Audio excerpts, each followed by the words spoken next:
महाभारत जैसे महाकाव्य में कई ऐसे पात्र हैं जिनकी कहानियां समय के साथ मुख्य कथा के पीछे छिप गईं। इन्हीं में से एक है देविका, जो एक प्रमुख लेकिन कम झांत पात्र है। देविका राजा गोवासन की पुत्री थीं। उनका जन्म काशी राज्य में हुआ था। महाभारत के अनुसार देविका का विवाह युधिष्ठिर के छोटे भाई सहदेव से हुआ था। सहदेव, जो 5 पांडवों में सबसे छोटे और सबसे विद्वान माने जाते हैं, ने देविका को अपनी धर्मपत्नी के रूप में स्वीकार किया। महाभारत में देविका का उल्लेख कम है, लेकिन उनकी भूमिका यह दर्शाती है कि पांडवों ने विभिन्न राजघरानों से वैवाहिक संबंध बनाए थे। यह संबंध केवल व्यक्तिगत प्रेम के लिए नहीं, बल्कि राजनीतिक और सामाजिक सहयोग के लिए भी महत्वपूर्ण थे। देविका और सहदेव का एक पुत्र हुआ, जिसका नाम था सुथान।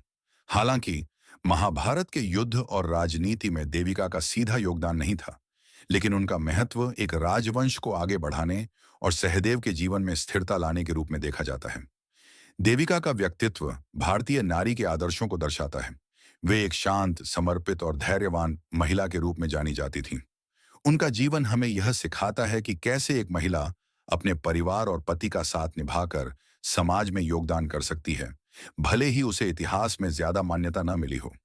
देविका की कहानी हमें यह एहसास कराती है कि महाभारत केवल युद्ध और राजनीति का ग्रंथ नहीं है, बल्कि इसमें उन साधारण जीवन जीने वाले पात्रों की भी गाथा है, जिन्होंने किसी न किसी रूप में समाज और इतिहास को प्रभावित किया। देविका जैसे पात्र हमें यह सिखाते हैं कि छोटे योगदान भी एक बड़े परिवर्तन का हिस्सा बन सकते हैं।